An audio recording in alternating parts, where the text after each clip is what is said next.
How's it going, everybody? Bryan Alvarez here on Wrestling Observer Live. We are here every day, Monday through Friday, noon Pacific, 3 Eastern, Sundays, 3 Pacific, 6 Eastern, Saturdays with Jim Valley, 10 a.m. Pacific, 1 Eastern. And we got a lot to talk about here today on the show. It's Friday, and you know what that means? That means it's a Friday show. And, of course, those are always a lot of fun. But we got a lot of news to talk about going into the weekend here. Everything is a little more calm after that weekend with the WWE Saudi show, the NXT show, Double or Nothing.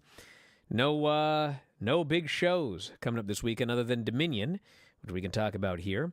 But we have updates on Braun Strowman, who is out of action, and now we know why. He needs neck fusion surgery. We'll tell you about that. Matt Jackson needing a special license in order to superkick somebody with an exploding boot, which, you probably would need a license for that now, wouldn't you?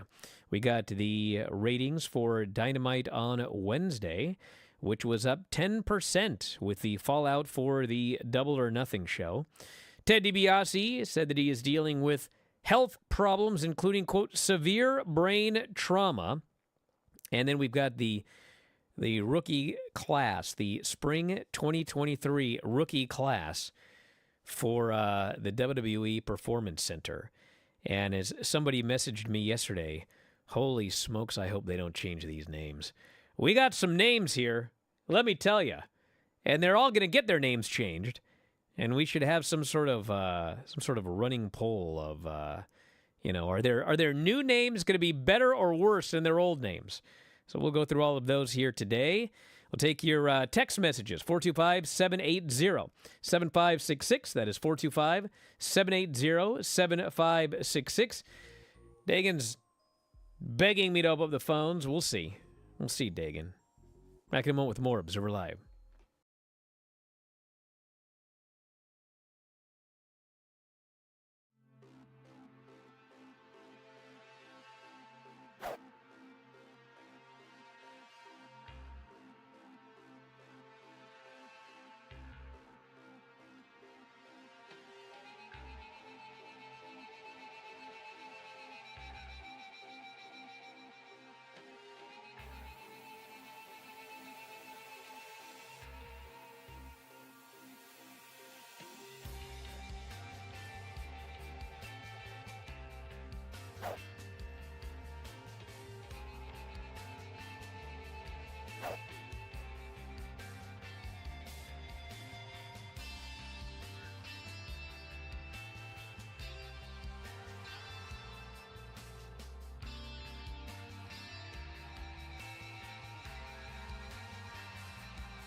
Back in the show, Bryan Alvarez here, Wrestling Observer Live. Mike Sempervive, also of WrestlingObserver.com. Unlike Tony Khan, I did not announce that I have a big announcement today. But I have a big announcement today. And, when you first hear this announcement, some of you are going to be very upset. And you're going to say, this is not a good announcement. This is a terrible announcement. I don't like this. I don't like you, Bryan. Well, you know what? Here's the deal, everybody. I am not here to be liked by everybody. Because the fact of the matter is, I don't know if you guys are aware of this or not, but you can't be liked by everybody. It is impossible. There's always going to be somebody that does not like you. There are people that don't like Santa Claus. Are you aware of that? So, here's the deal, everybody. Have you ever been on this YouTube chat during this show? Well, you know who doesn't go on the YouTube chat during the show is me. Because it's a cesspool. And to cut to the chase, the announcement is that this is the final Wrestling Observer Live that you are going to be able to watch for free. It ends today. We tried an experiment about 6 months ago, and it didn't work out. And so we are ending the experiment. So what does that mean? Well, that means that if you want to listen to Wrestling Observer Live, which airs for free on Sports Byline USA, well, then you can listen on Sports Byline USA for free. But if you would like to watch the show every day live, if you would like to chat, well, you have to pay. Because at the end of the day, it is not about having everybody like me. Oh, you're giving me this, you're giving me that. I have a loyalty to the subscribers, as does Mike and everybody else that works here. And, this experiment that we did, the idea was, well, let's try this out. Let's see how it goes. Let's get some, all this or that. And, we got a lot of, it actually caused way more problems than it solved. And I'm sick of dealing with these problems. And not only that, I have a loyalty to the subscribers, to the people who pay for content. And I did have people that asked me, what am I paying for? Like, there's so much out there for free. And you know what? You're right. And we tried something to see how it went. And at the end of the day, it works out much better. If you want to watch the show, if you want to listen to the podcast, if you want to know what's going on, well, you have to subscribe. And so, there are two options for Observer Live. If you would like to stay on YouTube, that's fine. Video.f4wonline.com. And for Twitch, you must be a Twitch homie. You have to sign up if you want to watch it live. And as I've mentioned 1,000 times, the benefit to being a Twitch homie, a Twitch subscriber, is that if you have Amazon Prime, and a ton of people have Amazon Prime, you can subscribe for free. It costs you nothing.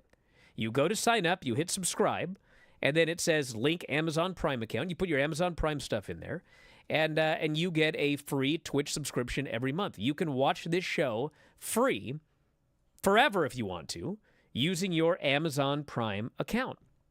And if you don't, you can, sign up for Twitch, which is not that expensive, or you can sign up for YouTube. Those are the options.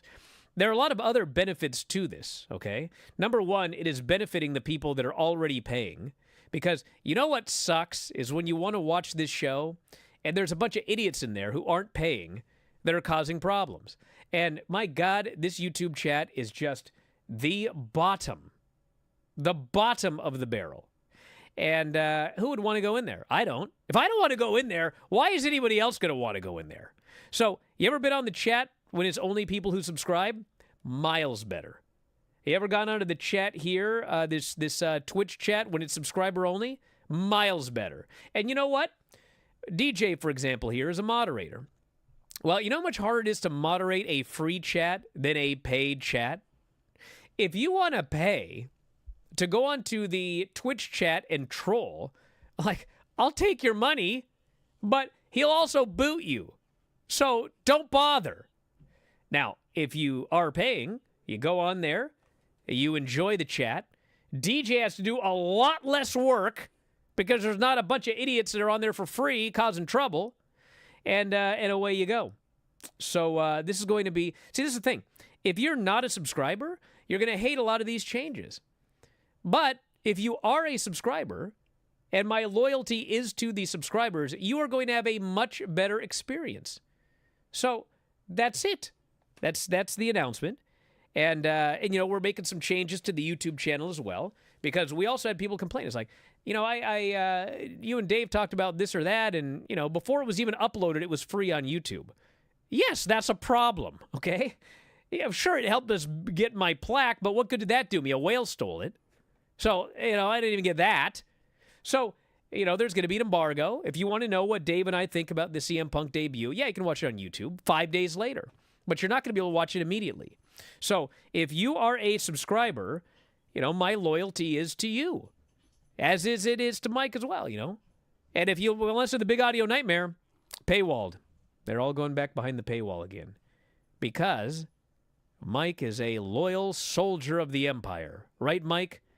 Maybe even, you might have even been, what do they call past the soul? You might be a colonel now. Colonel Sempe. Okay? Colonel Sempe is a loyal foot soldier of the Empire. Why is this stuff being given away for free?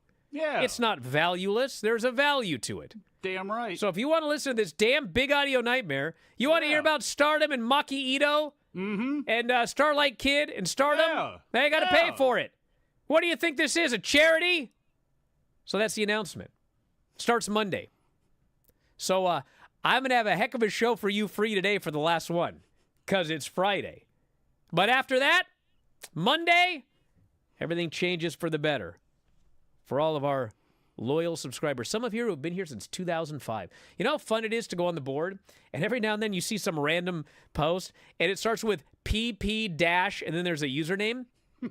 That's somebody who signed up on day one. They have been here since 2005. So thank you to PP-RK74N. Yeah. I'm one of those people that's been here since day one. You think you could have told me about this before the show? I did. I told you during the break. I wonder how it's going on that YouTube chat right now. Should I click that button and find out what's going on? Yeah, you might as well. It's Friday. Let's do this. Probably a bad idea, one. huh? Nah, hell with them.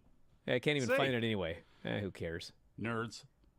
There's actually good people in the YouTube chat, but now, you know, hopefully it'll only be the... First thing I see, all the crying in here, LOL. These trolls are mad, LOL. Well, you know what, bro? Listen, you guys seen the stock market today? Boom. Bear market, or bull, whichever it is. Bull. It did really well today. The bear's gone. That's all the headlines I saw. So, pony up. And you know what's funny, too? You know what's funny? What's that? Is, I don't know if you guys, you know, some of you are subscribers and some aren't. But for those of you that aren't, like, do you know how much better it is as a subscriber than as a freeloader in there, just in with all of these nerds, and you're all fighting, and everybody hates each other, and it just sucks. It's so much better to be a subscriber. Because now, you know, what it is what it used to be, which is you are a, you know, someone special. You're not just a plebe. You're not just a plebeian. You're somebody special. And you're part of something special with a bunch of other special people. And you could all enjoy yourselves and not have to deal with the, you know, what would be the rabble? Is that the proper word? Rabble, I guess, could be one way you could describe it. The gentry, as they say in the UK. Yeah, you will be royalty if you sign up. So sign up now and enjoy it with all the rest of the people that are, you know, elite. And then away we go. I shouldn't have said elite. Now it's going to be all over the internet. Oh, see, Brian loves the elite. Well, it's sorry, I can't use a word. Your paycheck stopped coming in from Tony, so that's what's causing all of this. That domino fell, and now we got to put everything behind the paywall again. Oh, well. Hey, back in a moment with all the news and more Observer Live.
Back in the show, Bryan Alvarez here, Wrestling Observer Live. Mike Sempervive, also of WrestlingObserver.com. A lot of questions in the chat. I'll answer 2 before I get going. Dagan want to know if you guys are going to be called geeks less. Well, yeah, of course, because we're going to get rid of a bunch of the geeks. Subscribers are not generally geeks, you know. Well, if you go into free chat, it's like 80% or 90% are geeks. But in terms, it's like the 80-20 rule. When it's free, 80% are geeks, 20% are not. For paid, 20% are geeks and 80% are not. It's already better for you. So, yeah, it'll be way better. And then I think somebody asked about, nothing changes for the YouTube subscription. Like Observer Live will still go up there with no commercials on YouTube.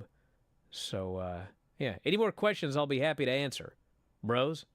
And it should be noted with this show, there is a over-the-air replay that Sports Byline runs at 8 o'clock Eastern Time, 5 o'clock Pacific as well, too, for those people listen on Byline. Absolutely. Yeah. Should always consider that an option. Of course. This will help Byline as well. Damn right. Their app is going to crash Monday. Well. Braun Strowman on the road to recovery, undergoing fusion surgery on his cervical spine. Revealed in an Instagram post Friday, he underwent level 1 fusion surgery on his C4 and C5. The 39-year-old wrote, "It was very scary to find out he needed this surgery. He thanked WWE for being there every step of the way, getting him the best care possible." He says, "Road to recovery starts now. Level 1 fusion, C4, C5, in the great hands of Dr. Cordover at Andrews Sports Medicine. Great experience considering. Thank you to WWE for always taking the utmost care of us. Scary to find out. I assure you, in the words of the Terminator, I'll be back. Thank you all in advance for the well wishes." So all the best to Braun Strowman, Adam Scherr, and no word on what happened. And if you remember, it was not that long ago that they had that match where he had that ridiculous spot, which, of course, Tom and I laughed about it before we knew what it was, which, by the way, went up immediately on Twitter, and I got nothing but blowback. So anyway, he had that, and then, they told us that he had a concussion. And then, like, a week later, he was back in the ring, and I think that was his last match. So I don't know if maybe, whatever happened that gave him the concussion also injured his neck, or if, this was just wear and tear over a career. But one way or the other, it sucks. All the best to him, and hope he is back very soon. Absolutely. Because let me tell you something about Strowman. People think I don't like Strowman, because maybe I've called him a big dummy once or twice. But he was so miles better this last run when he came back. And I don't know what it was. It was just like he got newly motivated. But, I mean, his promos, his work, he was by far the best Giant that they had by miles. And it's too bad that now he's down, because that was the best run of his career by far. It was. He looked like he had shaved off a little bit of weight, and he was in there with Ricochet. And, I'm sure getting released, was a motivating factor when the call came to come back, that you want to take as much advantage of this as possible. But a little bit, to the side of that, James Andrews, if he's not, should be in every sports Hall of Fame everywhere. He should make it into the WWE Hall of Fame. Yes, it's not his hands that are doing the surgeries for the most part on these folks now that are getting them, but that orthopedic center in Alabama has been an absolute godsend for every single athlete, not the least of which have been professional wrestlers. And however that started, whether it started with Turner and that, assimilation of those guys going over there, I'm not exactly sure, but thankfully, this has been the case where they have had such an open door and been willing to work with WWE and all of these promotions to get these people fixed up.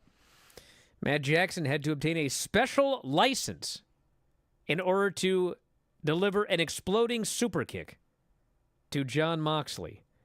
Performed the move during the Anarchy in the Arena match, which Dave, by the way, you want to know what he gave that match?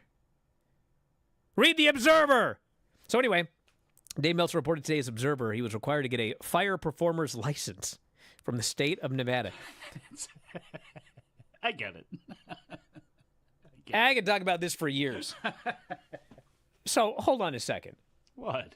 What is a fire performer? Is someone like juggles, fiery gimmicks or whatever? Yeah, remember when Samoa Joe had his people out there and they were doing the fire dance and all that sort of stuff? That sort of thing. Okay. All right. So I go to Vegas. Yeah. I want to get a license to dance with fire. So they're going to want to see me, do whatever, right? Yeah. See me handle it or the point of this is Matt Jackson isn't a fire performer. He's a wrestler who wanted to do a spot with fire. And so you're telling me it's that easy to just get a fire performer's license? Sure. Like, hey, throw a super kick, buddy. All right, you can kick. We'll let you blow up someone's face with a firecracker. It seems like, what? This seems like something you should have to work for like a period of years and display competency in the art of working with fire. Where do you practice doing the firework from the boot so you can put together a highlight reel to show the folks? I mean, what the heck? I mean, nobody got hurt. I'm not saying that, he shouldn't have done it. He's done many super kicks in his life. But it just seems like it's pretty easy to get. My point is, it shouldn't be easy to get a fire performer's license. It seems like that should be hard. Maybe there's levels. If you're actually throwing things up in the air, I don't know. It just seems like, sure, it's a money grab from the state of Nevada there, but in case the, firework goes off and then, kills a bunch of people, I'm sure they'd like to know and go back and see, who approved this and all that other stuff. So I don't have really any problem with them dotting I's and crossing T's in this situation. So what's, what about Jericho when he throws his fireballs? Does he need a license? Or does he just not throw fireballs in Vegas? No, he needs to be slapped for doing that, and everybody needs to be slapped for doing that because he does it too much now. It's ridiculous that he can just burn anybody he wants and then there's no follow-up to it whatsoever. It's just kind of ridiculous at this point. Plus, we all know it's flash paper, and that stuff's expensive. It is? It used to be. When you didn't have any money and you were trying to do it to throw fire, yeah. I remember that. Try something here. What's that? Go on Amazon.com. Okay. Because I'm a Prime subscriber. That's actually how I get my own Twitch. I'm not kidding. Flash paper. Flash? This is the first thing that comes up. Flash paper magic sheets fire. Yeah? Let's see here. Truth in advertising? 50, 20 centimeter, $8.99.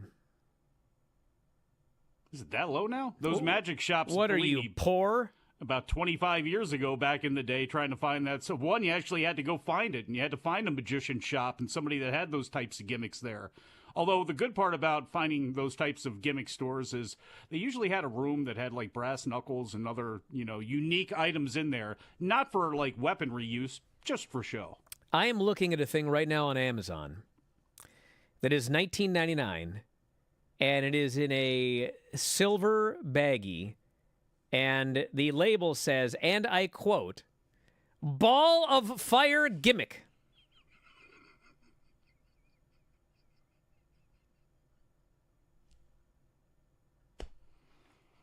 Not a lie. That's the gimmick. You can get a dual flash gun. It'll shoot 2 fireballs for $20. 20, that's it? Yeah. $20 for a dual shooter. Huh. So yeah, I don't know what your gimmick is, brother. It's 25 years ago too. I got to step into the 2023s here. Wednesday's episode of Dynamite. It's actually a lot longer ago than that. It was like 30-something years ago. Yeah, because you're old. Yeah, I am. Wednesday's episode of Dynamite, up 10% from last week. Best audience for the show since March 22. 18 to 49, 8.29. 923,000 viewers. It was down. It was up 10% in viewers and down 10% in the demo, which is kind of weird. Tied for the third highest rating in 18 to 49 compared to the same week in 2022. Overall audience down 3.9%, 18 to 49 down 27.5%. So, yeah, WWE year over year is up in ratings and demo, and AW is generally down. But we're going to see what happens as Collision debuts, and we head into the summer with a lot of very big shows. I wonder what the big show was on Wednesday, because I'm obviously out of the loop on this. I don't think that there was any basketball on, but when you look at the showbiz chart is delayed. So when you look at the last 90 days of the WrestleNomics put out there, when you look at the last 90 days of the average viewership, I mean, the 18 to 49 was dead on to what they've always, for the most part done. And the rating was, significantly up from what it's been, probably due to the lack of competition. It's just, okay, where did the 18 to 49s go? Was there a special Vanderpump Rules, post-show or something like that took place that siphoned some people? I don't know. Well, let's see. This says no major sports competition, so there is that. I don't know what else. Ted DiBiase says he's dealing with health problems. 69-year-old revealed on his Everybody's Got a podcast. Don't they? Oh, my God. Doctors told him he has, quote, severe brain trauma. DiBiase said, I'm dealing with this. It's legit. I don't have Alzheimer's, don't have dementia, but they said, Ted, you have something. We just simply call it severe brain trauma. I said, really? I only wrestled for maybe almost 20 years, so I'm surprised. I'm not surprised I have a little brain trauma. Well, what it affects is my memory. They say it'll be easier for you to remember something you did 40 or 50 years ago, but the short-term memory, some of the stuff right now, it's bits and pieces. So, one of 38 people being sued by the Mississippi Department of Health and Human Services. Yeah. Back in a moment with more Observer Live.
Back in the show, Bryan Alvarez here, Wrestling Observer Live.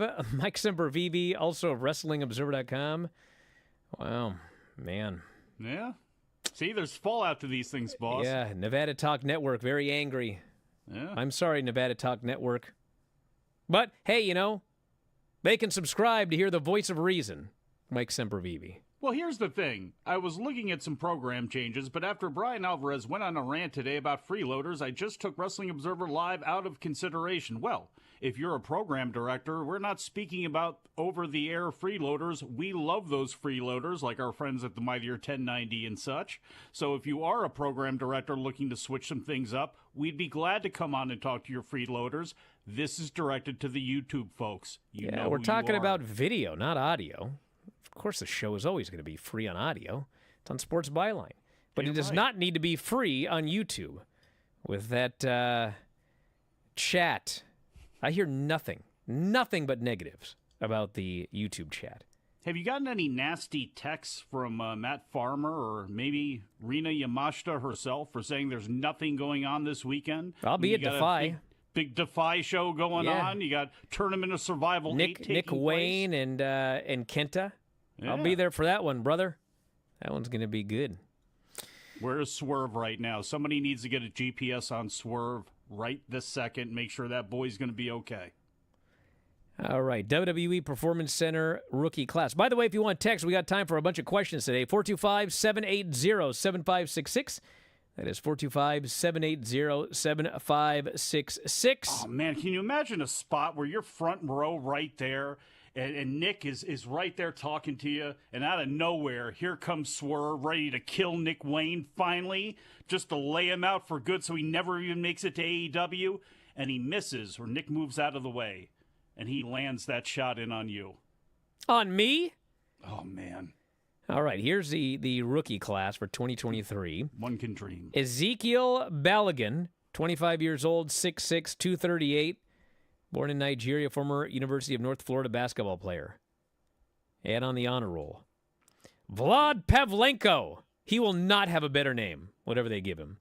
26, former Iowa State University track and field athlete, three-time All-American.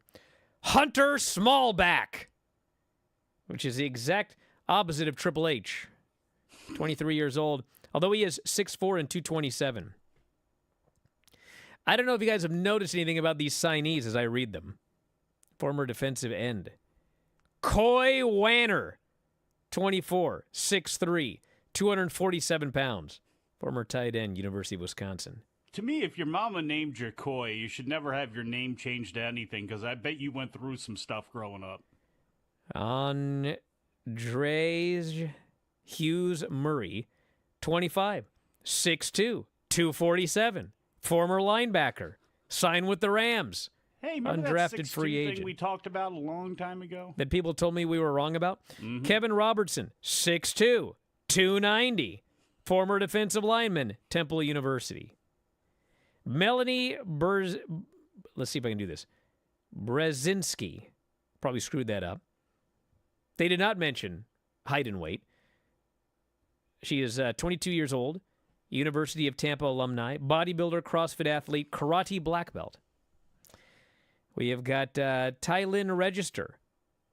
You notice with the women, they will announce a height if they're tall.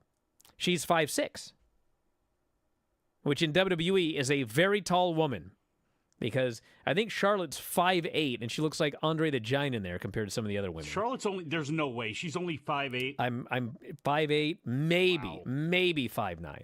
Dude, Zelina's like, they say she's 5 feet, but I don't think so. No way. She's in the fours. And I think Alexa's maybe 5'2". I mean, Becky's probably 5'3" or 5'4". I mean, if you go to a WWE show and you sit in the front row, I mean, the women come out and they are tiny.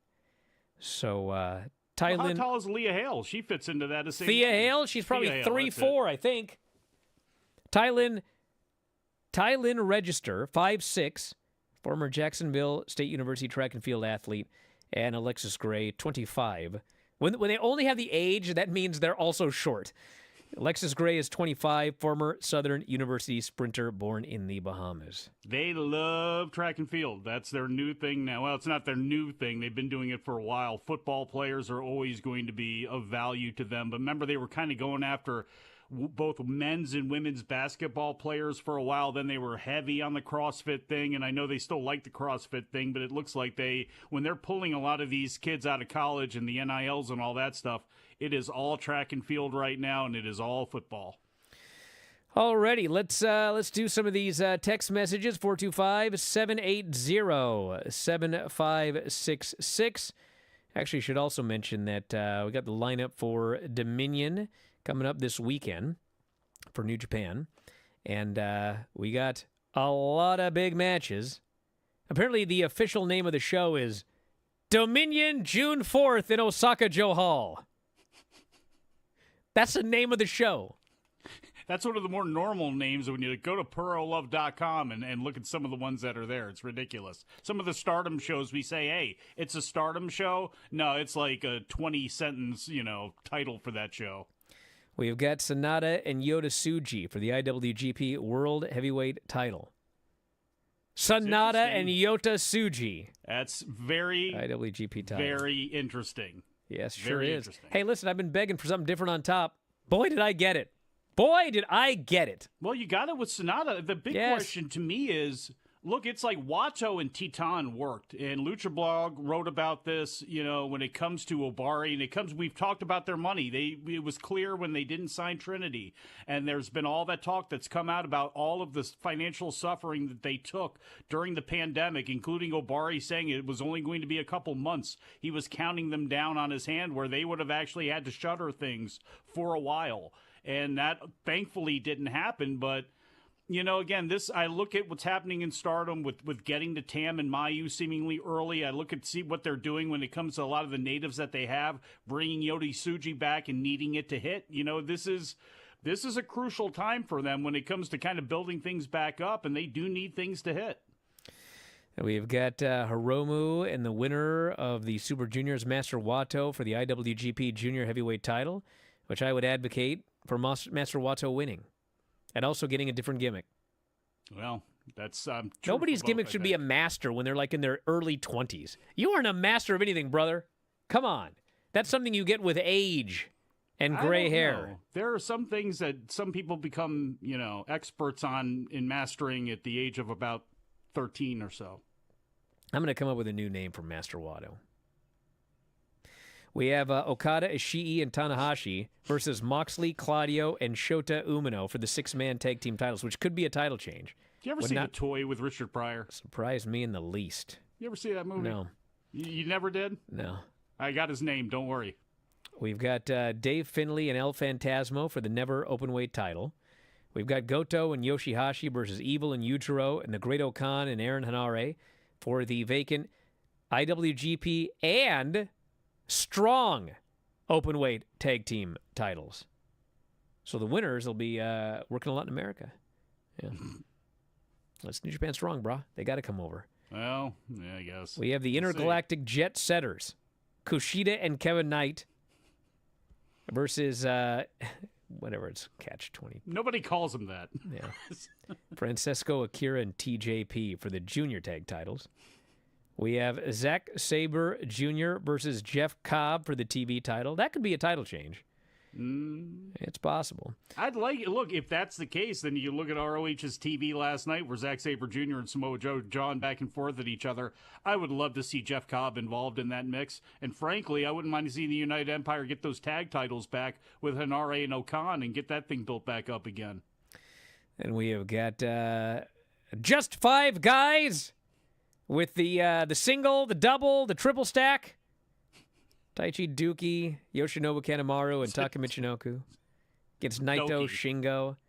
It's Duki, come on. If you don't like that, you know what? You should come up with a different name. Let's be honest. Bushi and Titan. Which is how you pronounce it. Because I am Mexican. In fact, I found out that since my father was born in Mexico, I technically am a citizen of Mexico. Really? Yes. Yes. They work that gimmick like Israel? As long as you're Jewish, you got a spot or something like that? I don't know how it works, but I found that out the other day. So when you wrestle in Arena Mexico? Never. Are you going to go to Arena Mexico for the very first Fantasticamania that will be taking place there? Perhaps someday I will go to you don't want to be Rocky's second? And then we've got Lance Archer, Will Ospreay. The winner will get a shot at the IWGP United States Heavyweight title held by Kenny Omega. That's Got a prediction? Will Ospreay. How fast? How much drama is built up to be honest, I mean, if they do want to do Kenny Omega and Will Ospreay at the Wembley show, which is over 2 months away, I mean, Lance Archer could win this, and you just do Kenny Omega, Lance Archer at Forbidden Door.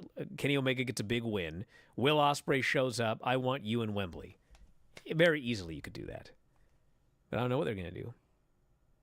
I still think, because you don't have to have one draw or something where everything is even. Kenny Omega getting a victory over Will Ospreay, and Ospreay having to, again, fight off his demons, fight off the fact that, you know what, I have changed, my body's changed. Bring in the real-life stuff, bring in the real-life problems that he's had and build them into, I don't know if I can beat Kenny Omega now. And everybody wants to see this match at Wembley. I don't know. And then you go ahead and build it that way where he gets a big victory. I don't know. To me, 3 matches between them is the way to go rather than have something happen where you leave a space for a long time. Because, again, it's bigger in the New Japan world than it's going to be in the AEW world. So I think the more you can keep that kind of thing swirling around, it's going to be better for everybody. Listen, Kenny Omega and Will Ospreay, Wembley Stadium, 70,000 people. Is there a bigger match in the life of Will Ospreay? No. No. Okay. We already know that Will Ospreay's shoulder is messed up.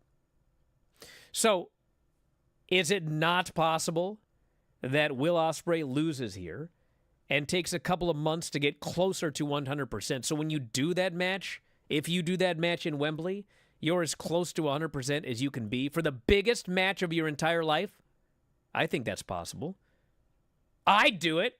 Well, and him going on a run leading into that show of like, okay, you did lose to Archer. Why do you deserve this shot? And he's on AEW TV for like a month leading into it, just killing dudes, as well as doing what he needs to do in Japan, to build up. I think that would be great. Because, I'm assuming Ospreay is going to be on TV a lot in the lead into, on AEW TV, a lot in the lead into that show. One would assume at least. Person says, you tell that traitor to take off the ATL colors. They signed Lamar. What? You heard me. Lamar Jackson? He ain't in Atlanta. We still got Desmond Ritter, man. Do you think wrestlers should be classified as actors? They read scripts. They do more acting than wrestling. They can also join the acting guild for better rights. What do you think? Well, it's not up to WWE or AEW to classify them as actors. If they don't want to, SAG wants to classify them as actors, then they can, and they do for those that actually act in films. But after you put in enough time, crying out loud, I act on this show. I'm not a SAG. I don't got a SAG card.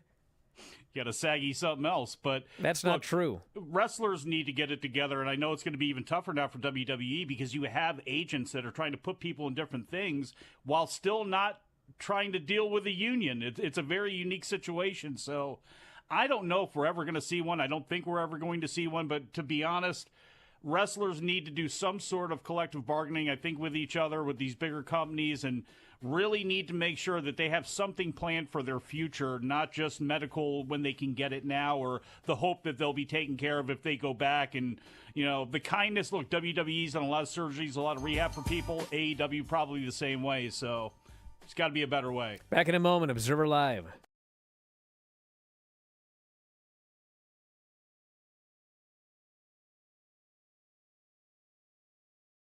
It's no different than when you have your buddies. Again, we all used to travel up and down the road together, but then Kevin and Scott, they go into WCW and like, oh, don't worry, we'll still talk, we'll call. And look, hey, you don't. Because you don't have time. This business is busy. And the same thing with our talent that go up. They can all come back and visit you, and then maybe they do a couple times, then all of a sudden life and the job and everything else gets a hold of them. I've been doing this for 38 years now, and so I'm used to that. Our job is, again, to give them the best platform that we can and enable them to have success. I think it's a good thing, and I take it as a compliment. If they're having so much success, they don't have the time to fit us into the schedule. Steve's obviously a huge part of NXT and its origins. I will say this, at least for the immediate future, Steve's been doing more stuff with main roster than he has with us. For those of us in the WWE family, we're just thrilled to have Steve back. And by Steve, I'm William Regal, but I call him Steve, obviously. Same reason I'm the only one that calls Hunter, and everybody else calls him Paul. But anyway, we're happy to have him back. He's been out there at the tryouts. He's still a big part of NXT. I think he's still sort of got his hands in everything. His eyes, Steve's eyes are everywhere, I guess I'll say. And he's continuing to look around the wrestling world and find for us maybe a diamond in the rough. We always look at everything from a developmental standpoint. That's what we are. And so there's going to be good and bad all the time. And I'll say this job, no matter where you're going, you never know it all. You continue to learn because, again, the great thing about it is it continues to evolve. It continues to change. What you guys want, what you're looking for, what the entertainment dollar is asking for these days sort of changes on a regular basis. And I don't know that anybody can define what that is exactly. You just do your best as an entertainer. For me, I'll say I noticed that the gymnasts or the tumblers seem to really transition well. I think for the first time we have a male cheerleader out there this time, and he's doing fantastic. And sometimes whether our bigger football players, the footwork maybe not as good on a lineman, but you look at a wide receiver and it's a little bit different. So again, honestly, the more we do these with some of these college athletes, the more I'm learning about it. But I still go back to the sort of the overall, if you see it, you see it. I often wonder how often the camera makes people different, and especially young people. And I don't mean that in a bad way. I mean that you put them in front of a camera, I don't know how much of the real them we get to see and how much they're putting it on from everything you see on TV from a reality standpoint. I need to be a this, or you know what I mean? It's trying to see through that and then find a little bit about the human being. I don't know that I look for anything specific. Clearly, you have to have, obviously, athleticism. You have to be coordinated. I think a lot of what, I guess if I said I was going to look for, is how much do they listen to the coaching and apply it? And how quickly do they go from what maybe they were doing wrong to doing right? And what attitude they do that with, how much energy they bring. And doing your best in a short amount of time to see what kind of people they are.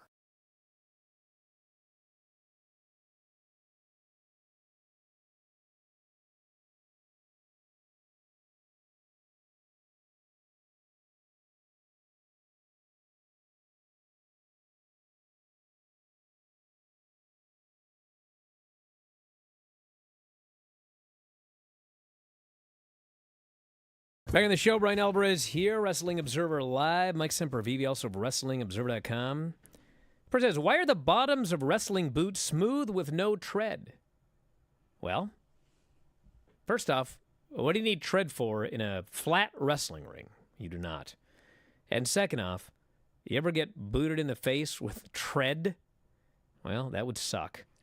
By getting booted in the face with a flat book. Yeah, exactly. Flat boot to the face. Would it actually, you're not supposed to really boot the guy, but it happens here and there. And, I don't want to get... Your boots were made of potatoes, weren't they? I don't want to get kicked in the face with a treaded boot. I want to get kicked in the face with a really smooth, flat, wide boot. Because it will hurt the least when that happens. Let's see what else we got. People, have you seen some of those rings from back in the day that, like, barely, those boots catch the top of the mat and everything? It's a mess. Pulling up the canvas and whatnot. Person says, considering the heat he is getting and they are giving him wins, do you think Vince would be crazy enough to book Dominic, getting the Money in the Bank briefcase, and then the unthinkable happening? Well, listen, Dominic ain't beating Roman Reigns. No. Could Dominic win Money in the Bank? Yes. And as they made abundantly clear, and actually have done before, he doesn't need to challenge for the WWE World or Universal or whatever. He could challenge for the U.S. title, the Intercontinental title. And it doesn't need to be for another year. So, yeah, I could see them putting Money in the Bank on Dominic. Remember that with Caval, low-key, where it's like he's going to cash in, and he cashed in for, like, I don't know what it was, the Cruiserweight title, the U.S. title, whatever it was. It's like, what a waste. Come on now. You can't cash it in on anything other than the world title, especially if it's Dominic. All right, everybody, want to wrap it up for today. Hey, enjoyed talking to all of you here today. And Monday is going to be the beginning of a new era where you must sign up to watch this show on video. And it's going to be much better. Trust me on this. Trust me. When you go to the chats on Monday, it's going to be miles better than it has been. So hopefully we have some of you join us for that. And if not, we'll see you around the bend. Wrestling Observer Live.